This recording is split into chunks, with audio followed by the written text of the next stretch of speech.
Welcome out to another Trading Justice podcast. Excited to break down a fast-moving market of news and technicals. We're going to break it all down for you in a concise manner, let you know what's going on, some reason for maybe some hope, some things to be aware of. We're going to look at the gold charts, analyze why they got such a ferocious bid. Lot to discuss.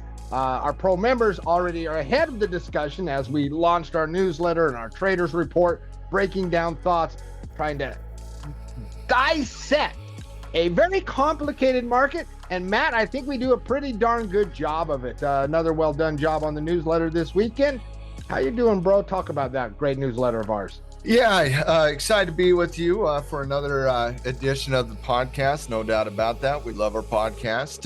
And for our pro members, we post the Tackle Trade newsletter and the Traders Report every single weekend on Friday so that our community can both understand completely the week that we just went through, the technicals, the fundamentals, the economics, the tariff news, everything that you need to know to understand the landscape, the environment, but also kind of getting our community ready for what's next week, talking about the technical side of the equation, making sure that they understand the types of patterns that we're tracking in the market. What are the indicators saying?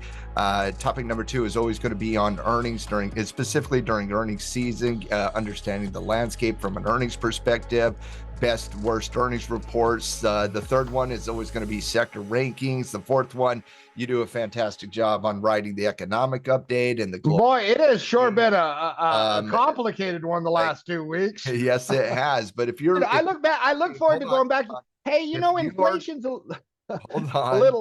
Hold on. If you're looking for an awesome newsletter so that you can understand the environment that we're going through from a variety of different perspectives and what we're looking at for the future, there's not a better newsletter out there than the Tackle Trade newsletter. I can tell you it is such a fantastic writing videos. It's an awesome newsletter. Blend of understand what's going on from a macro, understand from a trading point of view how it will manifest itself, what areas are strong. You become a pro member, the newsletter is worth the price of admission, and then you'll hang around for a great community. It's just a fantastic community. I named the first article From Panic to Possibilities, and I think that's where where we're at right now going into the weekend. Is a lot of panic last week, but we got a lot of potential possibilities moving into the future. And the one thing about last week that I'll say is there is a tremendous amount of conversations out there, some real, some not real. But what is really real is the patterns that we're starting to be able to identify as volatility subsides a little bit in the market. And this is something that happens all the time. When the markets go through volatility and we see support violations and we see downward pressure in price, it's always going to be that panic moment. Is this something bigger than it is right now? Well, as the volatility subsides, you start to see the development of patterns. You start to see probabilities. You start to see possibilities. And I think that's the thing that this week really showed was, where are those important levels in the market? What types of patterns do we need to see at those levels in the market to start getting a little bit more confidence in the environment? And so I thought it was an important newsletter this weekend, and hopefully our community gets a tremendous amount out of it. Yeah. I'm going to start with some positive news on tariffs, talk about tariffs. Obviously, tariffs, are the centerpiece of conversation. Everything else, the impact, the lack of liquidity in the treasury market, the dollar selling off, the tariffs has impacted all markets, and we'll talk about different aspects of that. But breaking down the week that was, and some news that happened on Friday night, as we're going to head into the futures on Sunday, Mac, pretty impactful, right? First of all, on Wednesday, Trump announced that there would be a 90-day reprieve on all countries that hadn't retaliated, basically China, right? And then he upped the ante on China. China retaliated in response. And we headed into the close on Friday, having one of the biggest rallies in the last, 80 years. Wednesday was the 6th biggest rally. Historic, one of the biggest rallies you will see in your trading life. Gave a little bit back. They only happen in bear markets. Yes, that's the funny thing. That's where they happen, but it was extremely impressive on Wednesday. and then a little bit of counter rally hold. And so, the news throughout the week was you started the week off a little bit sour, right? Worries, that surge of optimism on the 24-hour reprieve. Ironically, on Monday, there was a false rumor of a 90-day reprieve that sent the mark up briefly 4 or 5% to give you a taste of what was coming on Wednesday. And then little escalation with China. But then, Matt, there was really significant news on Friday after the close, something to absolutely be aware of as we head into the trading week ahead. Matt, break down that news for us. There's been a couple, and when you're thinking about the macro environment right now, there's been a couple news stories over the course of the last few days. Obviously, the 90-day reprieve on Wednesday was a very good news item coming into the market. We were sitting in the traders lounge at the moment, and that news hit. And we didn't even see the news headline. All we saw was price action up, blowing through literally every short-term resistance level. It was a fantastic trading environment on Wednesday. I'm just going to throw it out there.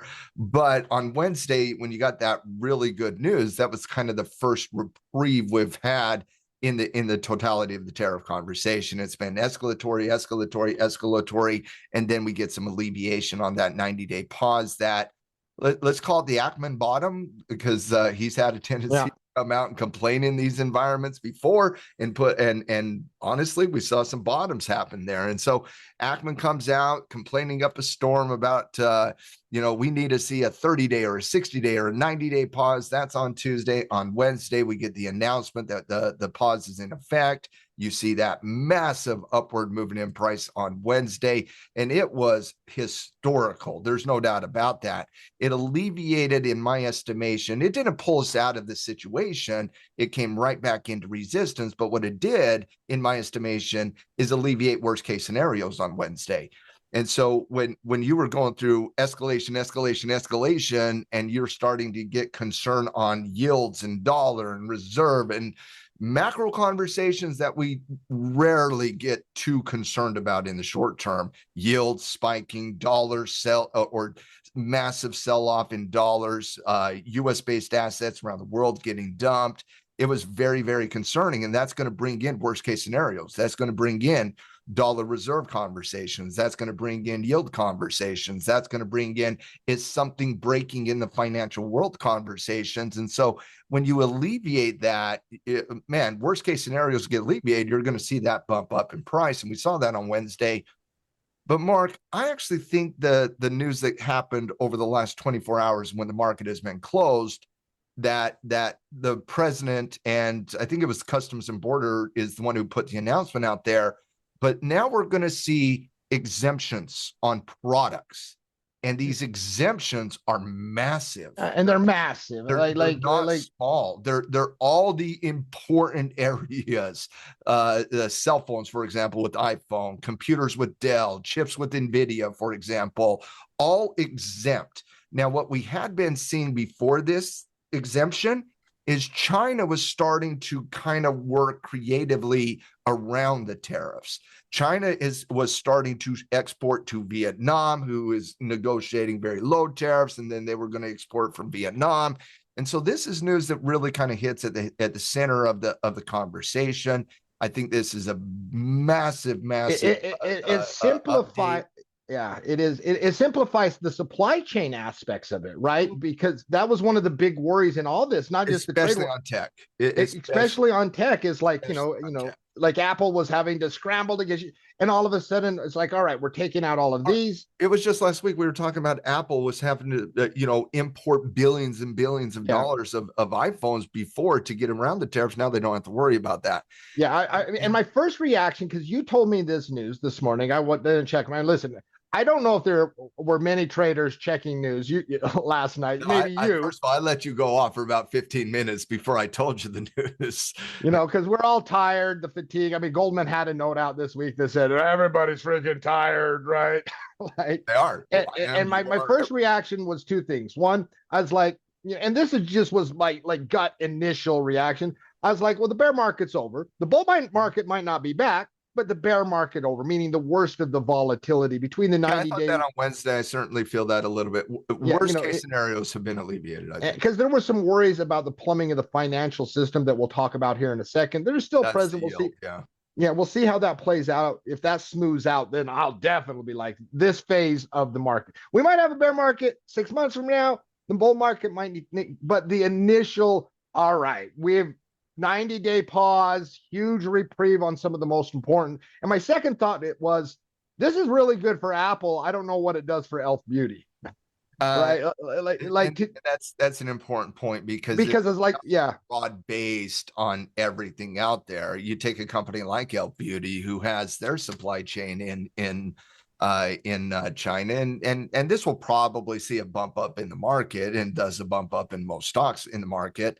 But that's because Apple's going to gap up, Nvidia's going to gap up, Dell's going to gap up. The companies that are directly tied to the supply chain in Southeast Asia, China specifically, they're going to get alleviations here, no doubt. But here's Elf, a company like many other companies that is not directly tied to the exemptions that came out over the last 20 years. Whose executives don't get invited to Mar-a-Lago to talk about. They're not getting that invite as of right now. So yeah, Elf probably doesn't get that bid as much. I do think that there'll be a general bid. Yeah, there'll be a general. I mean, it's hard to not see a market gap up. You never know what happens over the weekend, but it's hard not to see a general. The news is fantastic. By the time people watch this podcast, there's going to be news updates. But after that initial bump, though, this isn't just a small news announcement. Oh, it's massive. It is a massive. That were the most concerning companies in the downward pressure on price. Think about this, Mark. The Max 7 components acted as safety from the pandemic on. Every time we went through this type of situation, the Max 7 got a safety bid. That has not been the case here in any capacity, because the Max 7 has more impact outside the US than almost any other company that we talk about. And I want to make a couple other points on tech here. One, the European Union, even when they were getting ready for the retaliation, did not target services, right? Which, was a worry in tech. You're now getting, the European Union, that wasn't even an issue. You're now getting basically a tech exemption with the trade war with China. And so massive news for tech, but it also gives room for China and US to maybe back off a little bit and regroup. But it probably doesn't mean a quick resolution of the tensions between China and the United States. It just gives everyone some breathing room. What that taking year in 18, about a year? Yeah. So it just gives some breathing room. And so you could certainly see a scenario with, all right, tech's gotten a lot of pass here because of importance on both sides of the Atlantic. It's obviously gotten a pass here from Trump, who's basically giving an exemption on, the key. So tech is like, all right, we're going to have this battle everywhere else, right? We're going to battle the tariff. We're going to negotiate the tariff everywhere else, but we're going to leave tech out of it. Man, if that is not a macro environment where tech gets a bid over everything else, I don't know what is. Well, and if you're not going to target tech, it's just fantastic news, right? If here's you gave your macro take. Let me give mine real quick. About a week ago, you basically had a situation where everything was expanding on the tariff conversation. There was retaliatory tariffs. There was China hitting back. The EU was sitting down and negotiating with specifically whether or not they were going to do more trade deals with China and open it up to other countries. And over the last week, you've had conversations on replacing the US dollar from a reserve, dumping US treasuries out there. I mean, these are really concerning macro conversations. But since Wednesday, so over the last four days, 3 of them trading days, and then obviously here on a Saturday, I don't think you've seen a negative item on the tariff conversation. No, it's on Wednesday with the pause, which, by the way, in my estimation, I'm just going to throw out there. I think the pause was their way of accepting that the original math in the algorithm was wrong. And I think it was their way of acknowledging that Peter Navarro specifically and secondarily Howard Lutnick made massive mistakes in how they were handling this tariff conversation. It's not pro or con tariff. It's not it's messaging. Anything. It was messaging, and their messaging was all over the board. And not only that, but it was completely inaccurate just from a mathematical equation perspective. And so I kind of feel like there's three news stories happening here that are all alleviation on the macro concern. One, you get the pause on Wednesday. Two, you get the exemption news over the last 24 hours. And then three, it is obvious that Howard Lutnick is sidelined, and there is a lot of chatter out there that Peter Navarro is going to get canned. And so to me, Mark, and I've been kind of seeing this through two camps. You have the Elon Musk and Treasury Secretary Bessent camp, and then you have the Howard Lutnick and Peter Navarro camp. And those camps are the ones influencing the president on these decisions. And it does seem like over the last 4 days specifically, the Elon Musk tech bro, obviously the Treasury Secretary Bessent, who wants to focus on tariffs from a targeted perspective, right? We want to target specific industries. We want to target still pharmaceuticals, semiconductors, everything that we realized in the pandemic that was a national security aspect for America. That's what that camp wants to do. They want to target those national security areas from a tariff perspective. And that, to me, is a conversation the market is absolutely ready for. And I actually think that's a conversation most Americans are ready for as well. But from a universal perspective, the one that, Navarro and Lutnick recommended, and the one that they were pushing with that, quite frankly, I'm pretty familiar with ChatGPT, and I do believe that was a ChatGPT algorithm, basically. But it was a massive mistake, quite frankly. And this is their way, in my estimation, of alleviating and righting that mistake. Mm-hmm. And so I just feel like the last 3-4 sessions that we've gotten this positive news is basically alleviation. And it's going to be really difficult for the Trump administration to double down on tariffs from this point on, don't you think? Yeah, no. I think, and once again, and what I mean by that very quickly is there's always going to be a tariff conversation, because we are going to some degree of universal adoption of tariffs. But it's the ultra radical reciprocal tariffs that are the biggest concern for the market. And so that's what I'm talking about getting alleviated. And so, for example, Mark, with the news that Apple on the iPhone and smartphones in general are now exempt, could you see a scenario where the administration in 2 weeks from now says, nope, smartphones are not exempt anymore? No, I cannot see that. That's what I'm talking about. I cannot see that. Alleviate it. It's hard to re-put it on. Trump's not going to show up on Thursday and say the 90-day pause is over. He's not going to show up on Wednesday and say, nope, those are done. Trying to get as many trade deals as he can. Those are settled in the next 90 days. He's going to get it. And again, they're talking about 70 potential trade deals. I don't think anybody believes that as of right now. But if you can land a trade deal in this environment with Japan, South Korea, if you can get one with India, if you can get one with the Brits, if you can get one with Vietnam, if you can get one with Australia, those 5 to 6 countries that you only have that 10% base, you can start to see a path towards other negotiations. And the two biggest ones, obviously, is the EU and China. But if you can start banking some of these trade deals, the market's not going to have too much concern on the 90-day pause, because there will be a general belief that they're working towards something. And that's been one of the flaws recently, is there was no general belief that we're working towards anything. It was okay, a little bit of this, a little bit of that. What are we doing?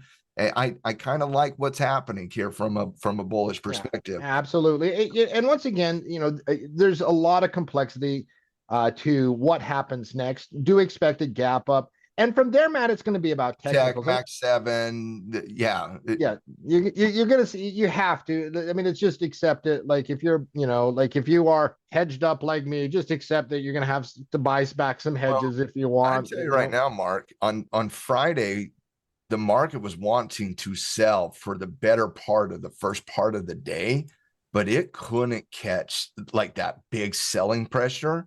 And there had to be people that knew on Wall Street. Of course there is. To be people that knew that this announcement on Apple was happening, because when you look at Apple's pricing, for example, Mark, Apple on Friday sold off on the pre-market, got gobbled up on the open, and didn't hesitate until the close on a day where you were having a negative news day.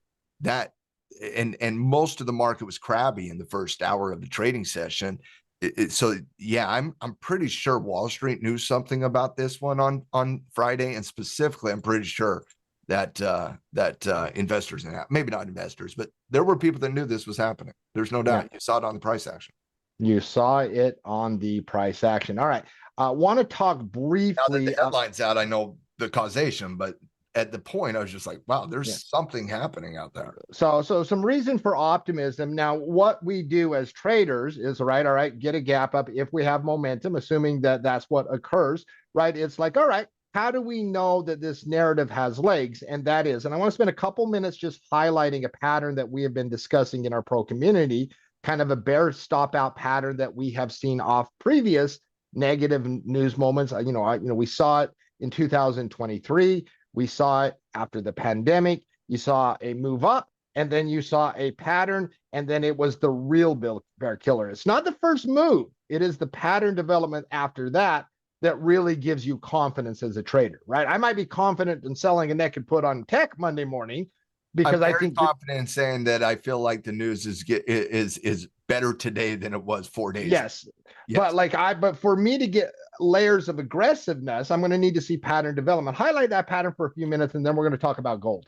Yeah, and I think that's one of the things, and I talked about this in detail in the newsletter, but I think that's one of the things that this week did that we didn't have an understanding of last week.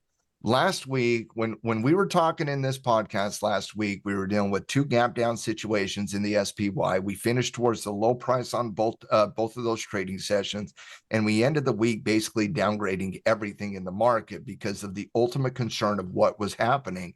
Nobody knew what was actually happening out there from is this just a volatility event, or is something breaking in the financial markets? And so it was really, really, really concerning.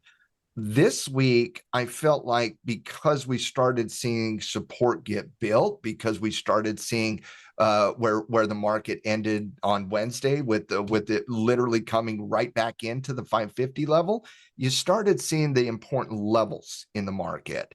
And so when you're looking at when you can start to identify important levels in the market, you can start to map out the type of patterns that you want to see to really get that confidence back in from the bullish side of the equation or from the bearish side of the equation, quite frankly.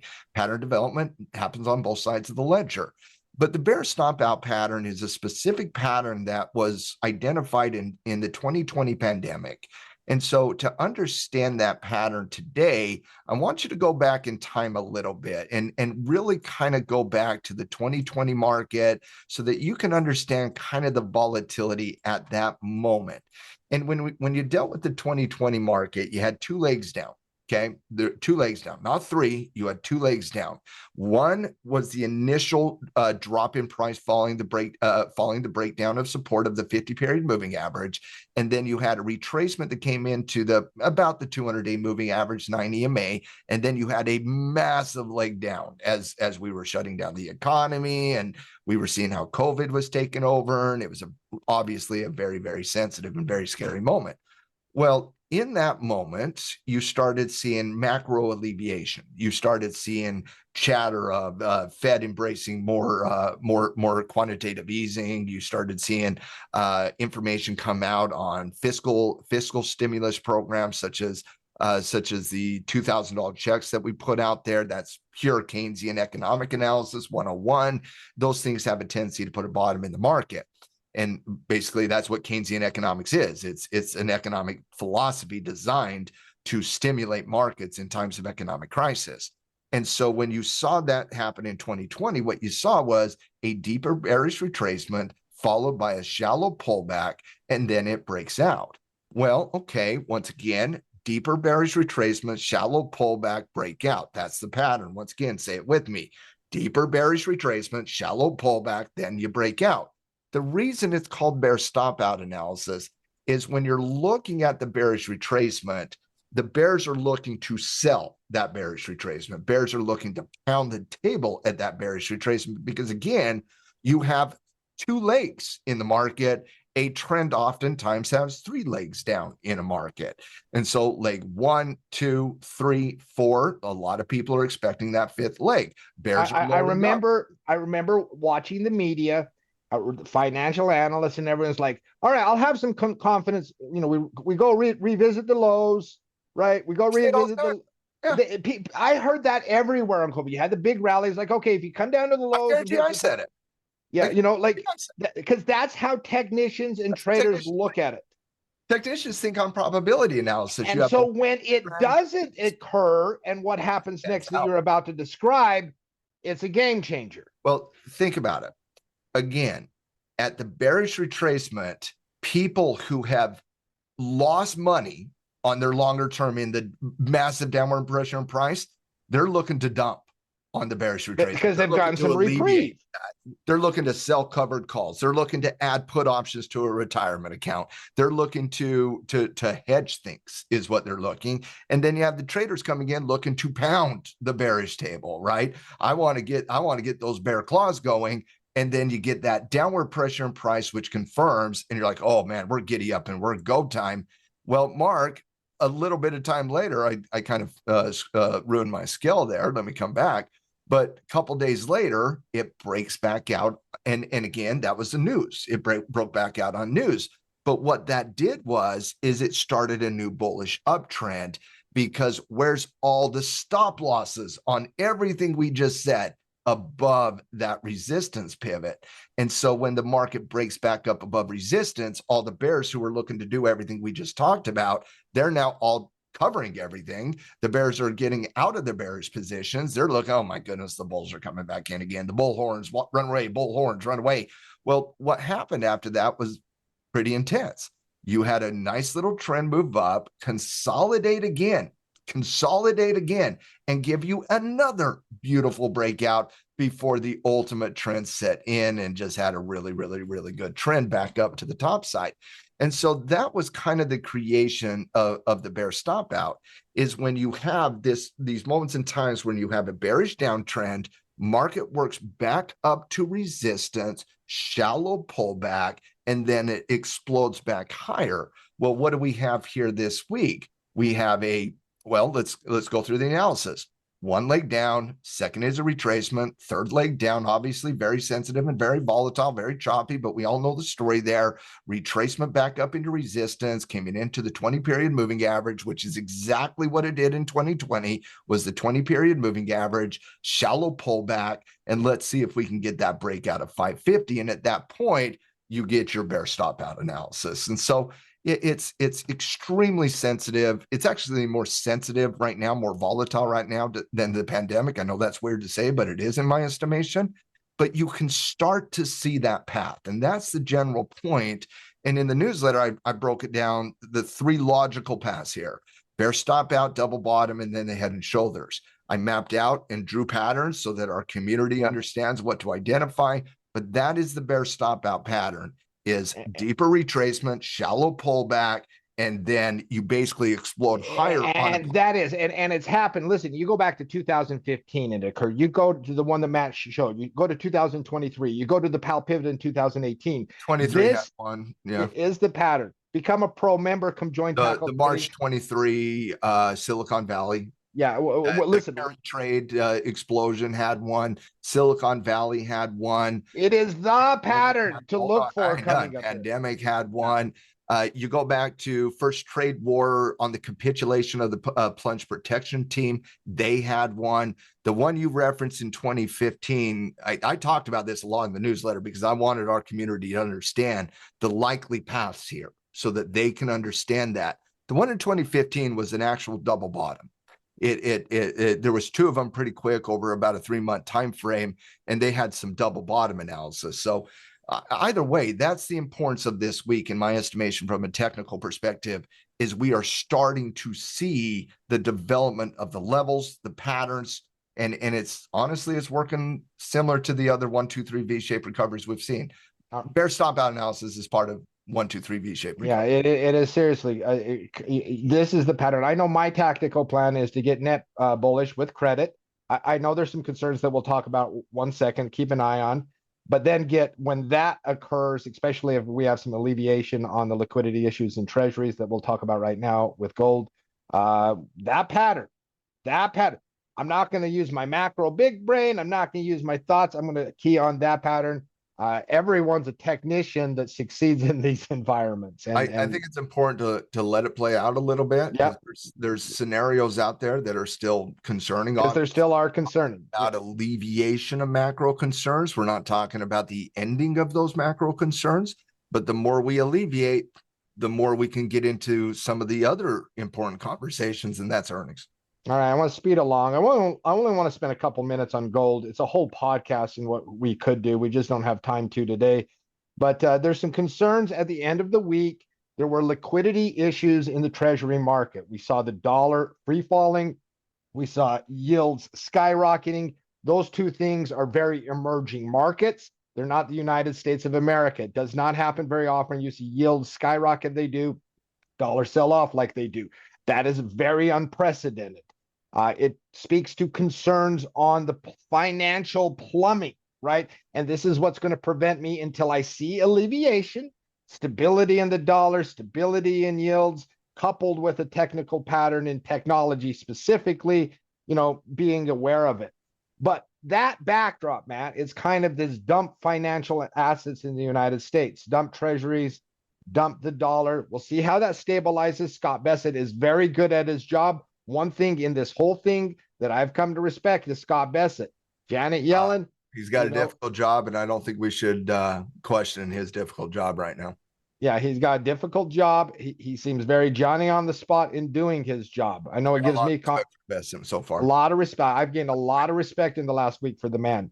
Now, in the dumping of U.S. dollars and treasuries, we'll see how that plays out. There are liquidity issues in the system as we start the week.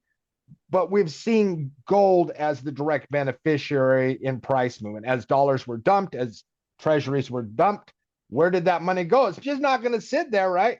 A lot of it's went into gold. We saw a strong move, Matt. We don't have much time, but and we don't have to get into too much of the detail there. But in the causation with the dollar is that comment. But on the dumping of treasuries, we definitely saw that multiple different times this week, to the point where we saw some circuit breakers on Tuesday night that obviously impacted the decision on Wednesday. You kind of tested those levels on Friday, and that's why I was a little surprised that the market was not a little bit more crabby on Friday, as you started seeing that exact same thing happen on Friday as we did on Tuesday. And because it knew, like, oh man, we're going to get that back down to low, but boom, boom, boom, boom, market just started buying. And again, that kind of tells me that there was some information that people knew on that one. But on the gold side, when you're looking at yields dumping, when you're looking at currency dumping, gold's going to get the benefit. There's just no doubt about that. The question is, how do you play gold here? Because to me, there's not a scenario that you could talk to that I do not say that's bullish on gold. There's just not one. And we're going to have a podcast coming up where we talk about the gold case. Maybe next week, right? Maybe we get a little ball because when you say that there's not a scenario, same thing. It's like I'll go through all kinds of scenarios. It's like they're all good for gold. They're all good for gold. Unless you just get complete capitulation. Unless people just start holding hands. And that's not happening, right? Yeah, that's going to, but even at that mark, we still have a recession to talk about. We still, and hypothetical, I don't think we're there yet, obviously, but other people are having that conversation. But regardless of that, tell me, what is the economic projections / inflation projections? What do they all lead to right now? Stagflation. And in stagflation, what asset class do you want the most of? You want gold. Gold. You go look back at 70s, right? Like this, the gold analysis obviously has something to do with the tariffs and everything, but it's really the stagflation call. And when you're looking at that, Mark, the question I have is, because we've been recommending max position on gold for 10 years now? Like ever since tackle trading existed, we've been recommending max allocation on gold. But let me ask you a question. Okay. You got gold, all-time highs. Okay. All-time highs, looking great. It's tough to chase that as a trader. I'll be the first to say that. Yeah. That's tough to chase that. If you're allocated where you want to be, you're probably just happy. But if you're looking at a new opportunity, let me ask you, would you take gold or would you take the miners? Endless debate. Not for me.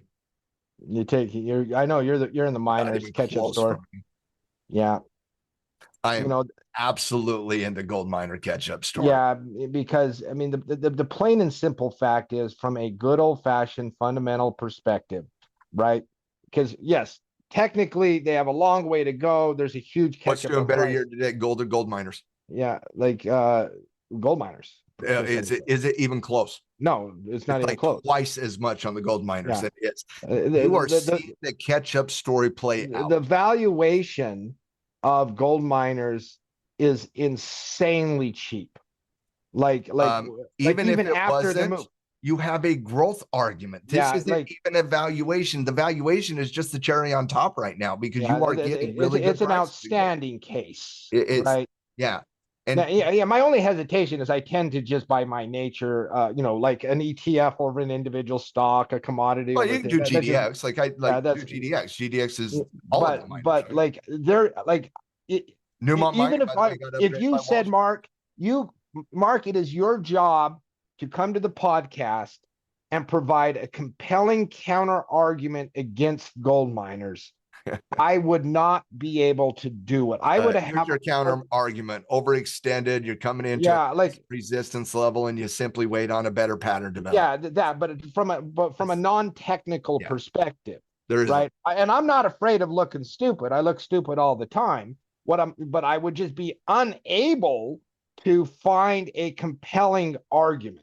Any pattern here, I think you got to be looking at the miners. Any pullback here, any high base here, I think you're looking pattern development here on the miners, and I think you're looking at it from a trader's perspective, certainly. But I also think if you don't have miners, if the miners start playing gold catch up, and I've been saying gold catch up since the mid-30s, by the way.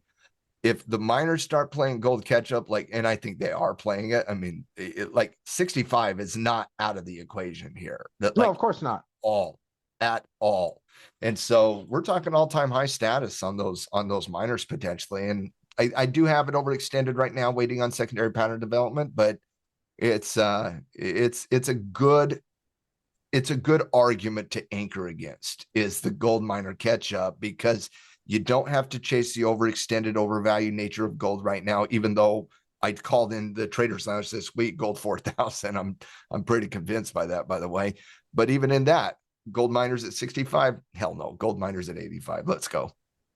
Yeah. Just want to talk about Bitcoin 30 seconds. One of the things that if we see dollars treasury, that's one of the wild cards for me, right? I expect a gap up in tech. I expect the development of an attempt at a bear stop out or something. We'll see how the news flow and that impacts. But if and then see how treasury, see how the dollars start. That's a big wild card. But if you see stabilization there, but Bitcoin is one of the things that I went uncovered into the weekend. We'll see how that plays out on my IBIT position.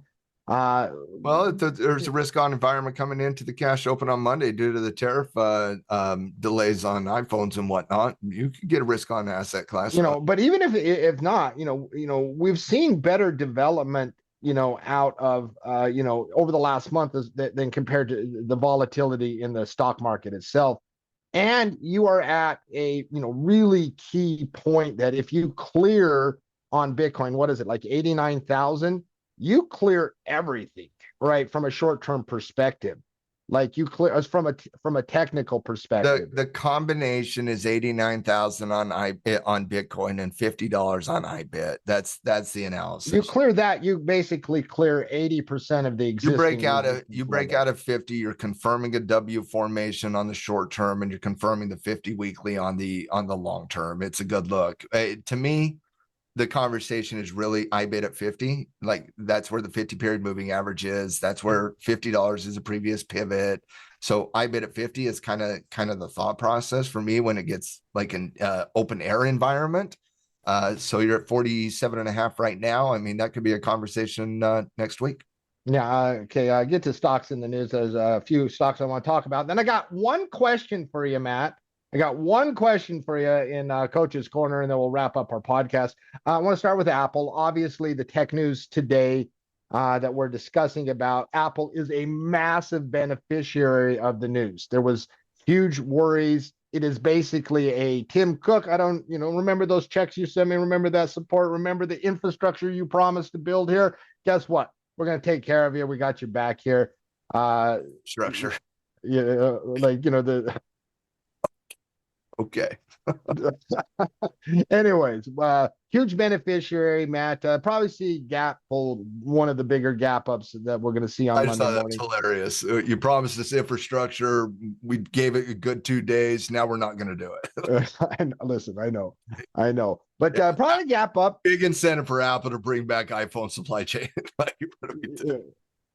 I'm sorry. I just had to. I get it. But from an investor, you hold probably some relief, but you're going to come into layers of resistance here, right? Obviously, a relief rally.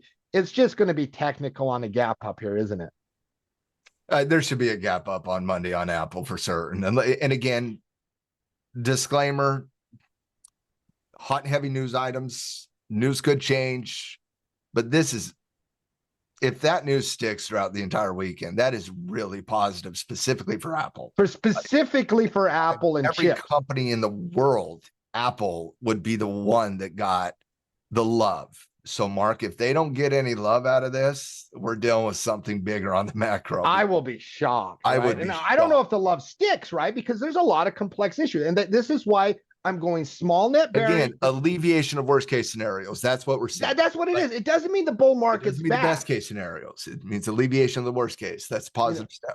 Yeah, but for Apple specific, I expect a gap up. But then it's all, and it really just is about technicals about that after this, right? It's about patterns. Do you get patterns? Apple, if Apple were to call me up and say, "Hey Matt, what do you think? What should we do?" And I said, well, you should absolutely take the gift, no doubt about that, and use that gift by embracing more stock back buybacks. That's what I would do if I was Apple. I saw it out of Broadcom last week, and I thought it was a really, really good decision out of Broadcom saying we're buying 10 billion.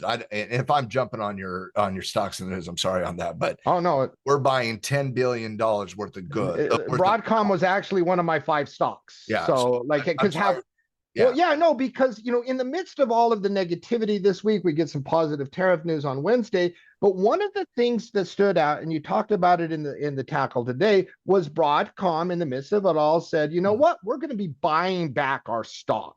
Yeah. Right. And that was, you and I both talked about it. We talked about it on our Traders Lounge. You talked about it in the tackle today. That was one of those signs of, oh, okay. Right. It was a sneaky positive thing. I thought it was, really. I thought it was downright positive. I mean, it showed me, if you're a company like Broadcom in this environment getting absolutely smoked and they're coming out and saying, nope, we love our stock and we're going to buy it at the low price. I think it tells a lot to the investor class, quite frankly. That's why I said, take the gift of the alleviation on the tariffs, announce a bigger stock buyback program. Apple investors will never leave you if you do that. And so I love the news on Broadcom. I thought it showed strength in a weak environment. Obviously, the Apple news is really good as well. And honestly, I think you might see stock.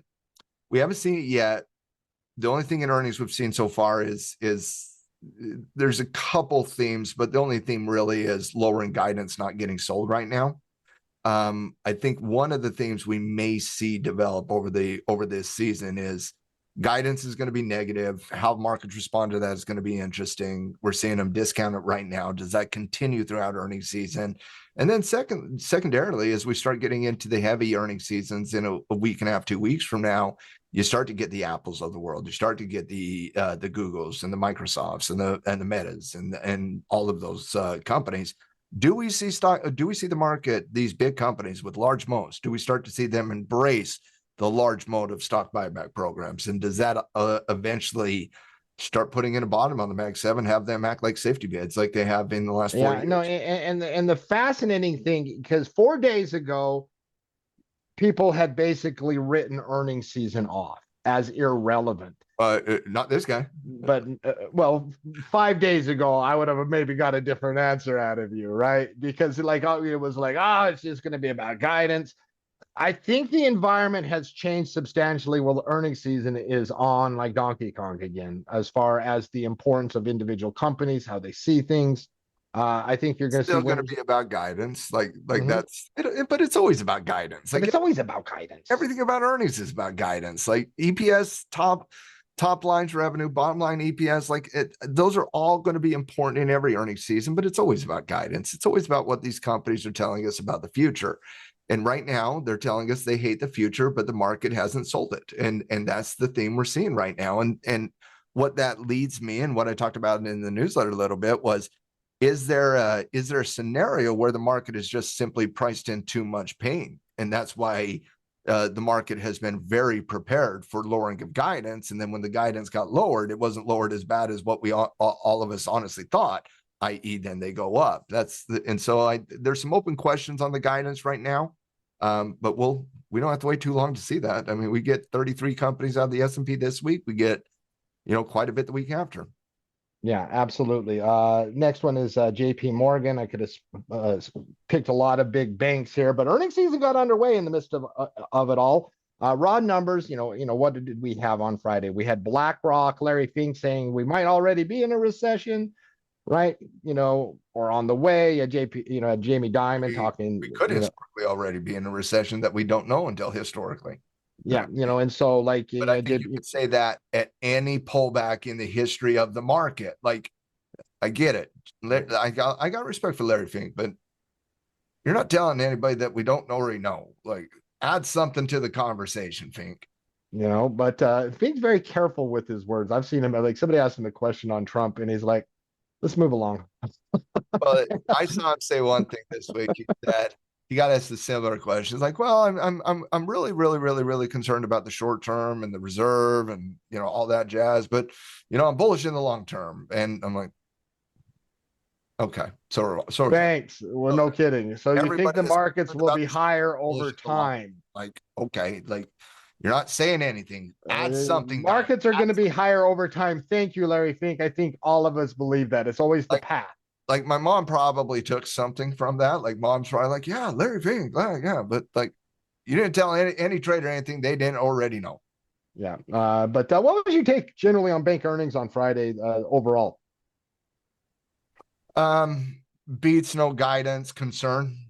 Like I mean, I'm not an earnings expert. That's what I took away too, right? There wasn't a theme that developed out of the bank's kickstart to earnings. There was no like net interest theme. There was no like beats and revenue theme. There was slight beats, and no guidance. And Jamie Dimon basically saying dark clouds. Like, anytime Jamie Dimon says dark clouds, like, you're the boy who cried wolf, Jamie Dimon. You say it all the time. Like, I don't care if you say dark clouds.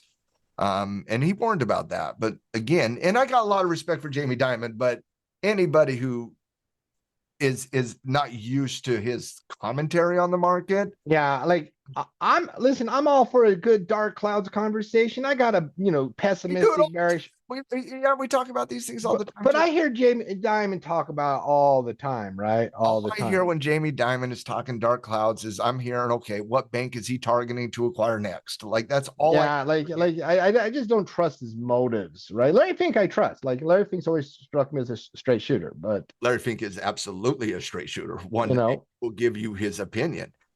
Jamie Dimon will give you his opinion, but you won't see the other 20% of his opinion, which is what he's really doing.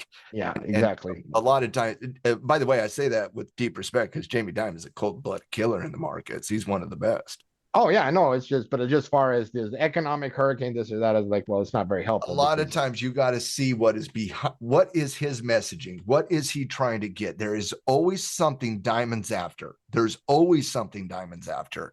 And it's never straightforward. When Larry Fink comes out there, it's usually straightforward. Buffett comes out there, it is 100% straightforward. That's why we love Uncle Warren. Opinion. He doesn't pull bunches. He gives you his opinion. Fink's very direct. Diamond, there's always something There's behind. always something. Like it's almost like Jamie Dimon was really, really meant to run Goldman Sachs, but he got held up at JP Morgan. Yeah, absolutely. Next one is Constellation Brands. I could care less about the numbers. I just love the price action because we saw a few of these things, negative reports that got bid up. We saw that price action a little bit, and you commented on it during the week, didn't you? Yeah, I did. But this is kind of the one thing I have seen kind of developed early on in earnings season. And again, nobody listening to this podcast or any pro member is going to be surprised that earnings forecasts have been downgraded coming into earnings season. Those are things that happen routinely. And, I've talked about that in the newsletter and on this podcast in the last few weeks that EPS projections are coming down. And this is going to be about a guidance conversation. And STZ, like other companies this week, lowered guidance. The difference, though, is unlike other earnings seasons, when guidance gets dropped, price gets dropped. I didn't see that this week. Mm-hmm. I didn't see that at all this week. I saw other companies, Delta, Walmart, remove guidance, lower guidance, go up in price. Constellation Brands was a very similar situation where basically lowered guidance, price went up. And when you're looking at Constellation Brands, and this isn't really a commentary on Constellation, just in general from a technical perspective, Mark, they had a horrific quarter last quarter. They had a horrific quarter the quarter before that. The last 2 quarters for Constellation has been really, really bad. Last quarter, gap down, sold down, just got ugly. But it never really did anything throughout the quarter other than time consolidation. And what happens with that time consolidation is these longer duration moving averages come down and they get into and they converge against breakout channels. The breakout channel here would be obviously 190. Look at that 20-period weekly moving average at 194, breakout channel at 190. A week from now, you're at 191. I mean, that's how you really see the development of reversal patterns, is both in the pivots, the conversation on technicals. But like you said, you get 3 months of consolidation after a horrific earnings season. Well, those longer duration moving averages converge, looks pretty good. So again, not necessarily a message on Constellation, just in these. Yeah, and that's the thing. I found the price action very because you're always looking for those tells and stories within earnings season, right? I remember in the pandemic, no negative, could have the worst earnings in the world, and there were no gap downs. There were no gap downs. The market was extremely forgiving. And so there were no gap downs. And a year later, in Q2 of 21, when we were reporting on Q2 earnings versus Q2 the year before, you had 100% year-over-year growth, 500% year-over-year growth, because the economy shut down, the economy reopened. It was just an absolutely fantastic earnings season, honestly. This one, it's obviously, we've only seen 6% of the S&P 500 reports, so let's stop short of calling any major themes right now. But if there is one, it's the market's taking negative guidance like a champ right now. And yeah, no, I mean, the thing about it is, the tariff conversation in the last month reprice earnings to the point where you have a low bar to overcome here. That's the ultimate question that I have. Yeah, there are certainly some encouraging things. Now, Matt, I want to follow end the podcast with a question from a student. And normally, running a little bit over where we want, I wouldn't. But I want to talk about with this on a podcast in the coming weeks. And I got a few questions along the line, because you've made a couple comments, right, as the dollar's been declining and everything. And the student, the listener asked, Matt, I heard you say something about the impact of the dollar and the reserve status this week. Could you expand on those thoughts?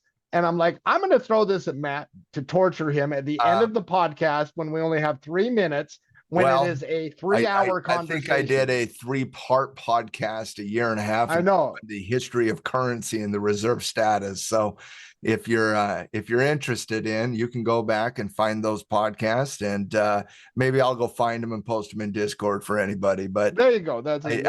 I've done some deep dives on the history of currency, the reserve status. It's been a passion of mine. I mean, you are an expert. You literally are an expert on the area. You spend an insane amount of time thinking about We're early in the conversation.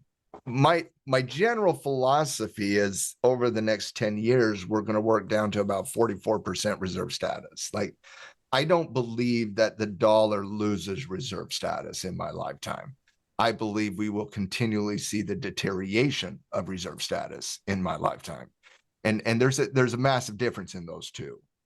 The question pertaining to reserve status in the tariff conversation in the last week is an interesting one in the sense that we saw simultaneously around the world the dumping of US denominated asset classes, dollars, yields, and both of those two go to the reserve status, because the reserve status is the dollar, but how does it function as a reserve status? It functions through the bond market, through the treasury market. And so basically how reserves work in the US is, let's take China, for example, since they're constantly in the news right now. Well, we're the reserve. China uses the dollar as that to a certain extent. Well, how does it work? Well, we print money. That's the reserve. We print money and we export it around the world. It is our number one export. It's not military hardware. That's number two.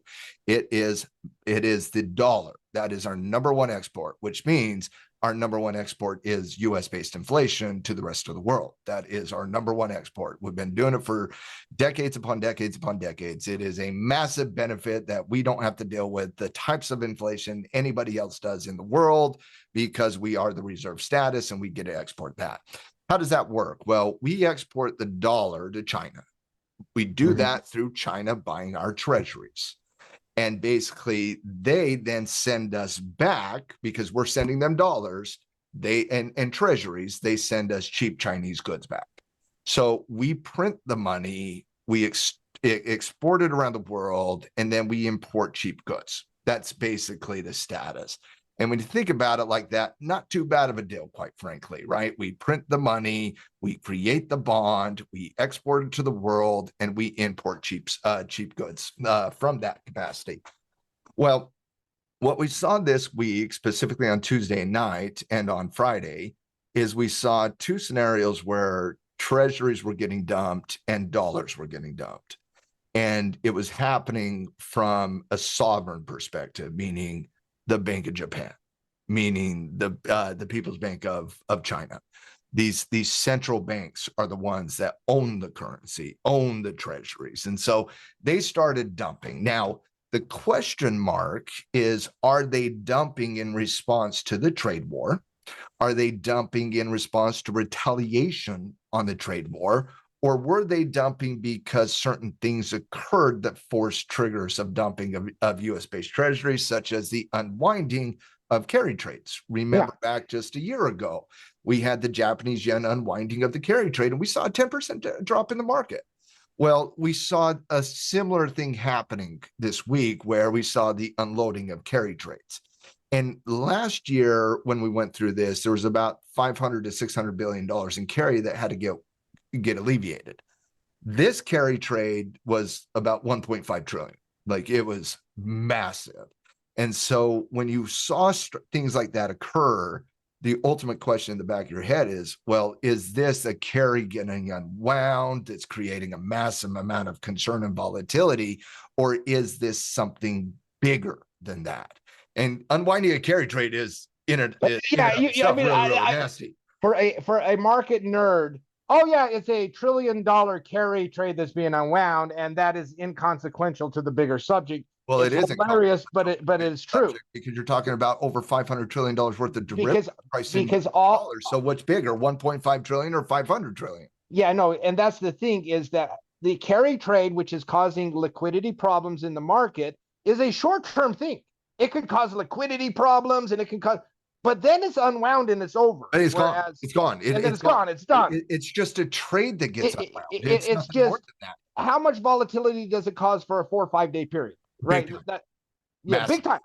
To the point where you start thinking, are we seeing the end of the reserve, or is this just a carry trade getting unwound? Like, those are both important conversations, but also vastly different conversations. But mostly vastly different. The carry trade is kind of like a 1 to 2 week volatility event. It's gone. We're moving on. Now we're talking about, and then we reference it in history, whereas what you're talking about is something bigger than that. And so what I would say was, to me, there's no quick resolution to reserve conversations. Like, this is not happening overnight, because there is no true competitor to the dollar. And I mean that. There is no true competitor to the dollar. The euro tried it. I'm sorry, the euro is not going to be the reserve of the world. It's just, no, absolutely not. The Chinese have done trade deal after trade deal over the last 15 years, most of them between 2009 and 2020, because the pandemic, their economy was shut down for years after the pandemic, and they've had a really hard time. We're giving them a little bit of a gift in terms of their economic prowess to other countries out there right now. So I'm a little concerned on that. But, you know, it's on the reserve side of the equation, Mark. The thing about it is if we lose reserve, there's no good scenario there. Like, if we lose reserve. But I also don't see, like I said, a competitor to the dollar as of right this very second. If the dollar lost reserve, I don't think people truly understand what that would do. I think people think about, oh, if the dollar just lost reserve, we just have more money in the US to do it. That's no, absolutely not. You're talking about the number one currency in the world. You're talking about the number one currency over the last 100 years in the world. You're talking about the trust and value of the entire United States to the rest of the world. And you're talking about the rest of the world owning this currency and utilizing this currency in international trade. There's no quick resolution to that. If the dollar ceases to exist or ceases to be a reserve currency, I'm not sure you have any fiat currency that survives that, quite frankly. Faith and confidence back fiat currencies. If the world loses the faith in the dollar, you think the world's going to be like, oh yeah, let's just go put our faith in the euro, or let's go put our faith in the Chinese yuan, or let's go put our faith in the SDR, or let's go put our faith in the new, BRICS-backed universal currency? Like that's not going to happen without massive gold backing on any currency, which they don't have right now. And so I just don't see. I think we're going to constantly see a drift down underneath 50% of reserve status. I think that's going to happen regardless of this conversation right now, regardless of the trade war, regardless of anything. Diversification is going to do that. And quite frankly, as a major reserve, the biggest drawback of being a reserve is you have to have the number one bond market out there, which means you have to go into debt. That's what we are. We're the debtor nation to the rest of the world. That's what it is to be the reserve. And so there's no easy solution here. There's no short-term or easy answer here. But in my estimation, it's what we saw this week was two-part. The unwinding of the carry trade was the major part of this week in my estimation.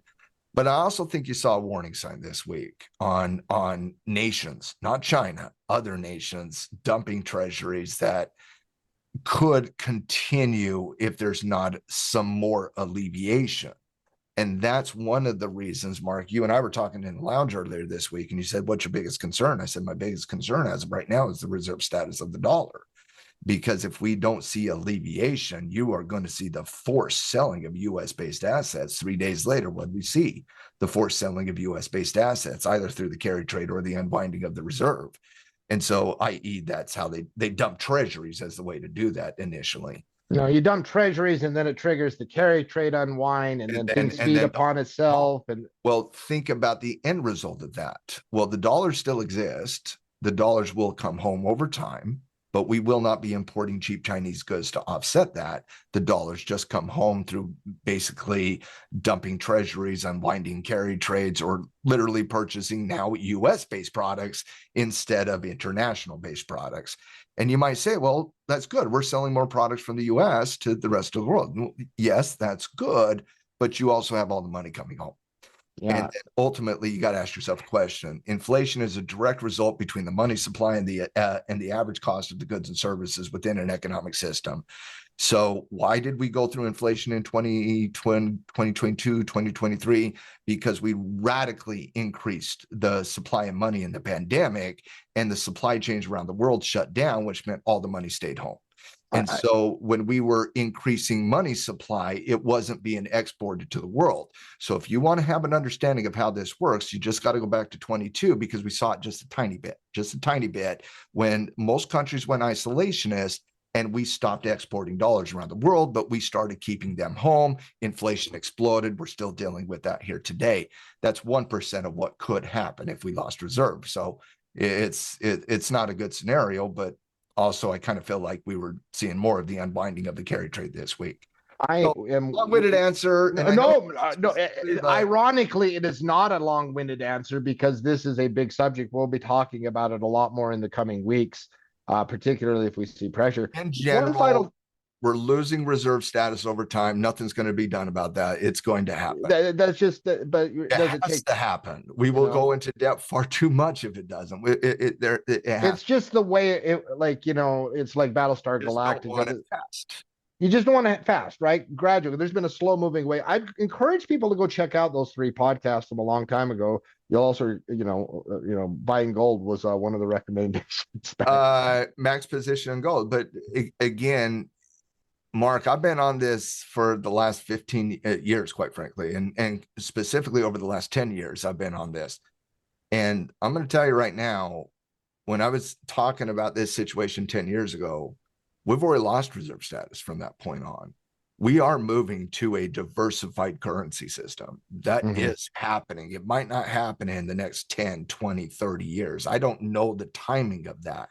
But we are moving to a diverse currency system. The world and the United States want to move to a more diversified currency system, because with the dollar being the totality of the reserve, not all the way, they're about 60% right now, but it quite frankly, it puts too much sensitivity economically on the U.S. to carry the world economically. That puts a lot of pressure on the U.S. If the U.S. goes up, the rest of the world goes up. U.S. goes down, the rest of the world goes down. The world doesn't love that. They don't have control over their own economy based on that. They want to diversify from that. We want to diversify from that. Why? Because we don't.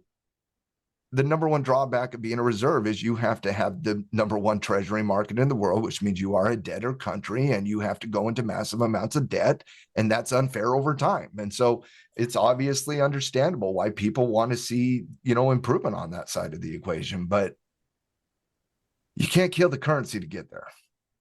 I'm really curious if we start, if we, in the coming weeks, if we see, 2023, the last crisis we had, banking crisis, you saw tech get a bid as it started to stabilize, and you saw everything else. Boy, the macro environment with the big news sure does scream that, right? This scream that where tech leads, everything else does nothing. Market stabilized in that, but individual stocks, right, that didn't get an exemption on Friday night. How do you know they're not getting an exemption on Tuesday night? Yeah, you could get an exemption tomorrow. I think it's going to be really, really hard for the Trump administration to re-embrace a very aggressive tariff plan here. If they did that, the market would dump everything, legitimately everything. So listen, over time, Matt, send us out. Yeah, definitely.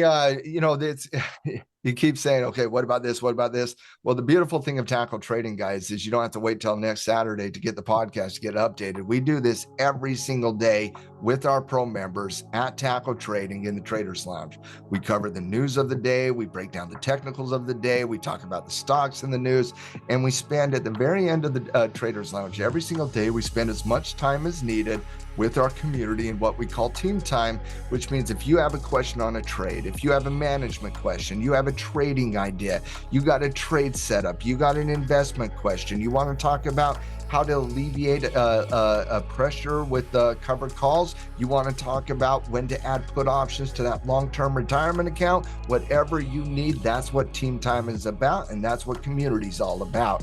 And so if you're looking for an amazing community like that, that's going to give you all the application you need, going to give you all the education you need, There is not a better place than tackletrading.com to get that. So head over to the website, sign up for a free 15-day trial, get access to the newsletter, the Traders Report, the Traders Lounges, the Coaches Show, Cash Flow Club, all of everything we do, including Master Trader. So hopefully everybody enjoyed the podcast. Obviously, the last few weeks, our podcast is really centered on navigating the week and getting people ready for the week coming up. If you want a much more detailed, specific roadmap on that, that's what the newsletter's for. Send us out, brother. Yeah, listen, I've enjoyed the podcast, dude. Lots of big subjects. Pleasure to talk through these big subjects to help us do our best job, right?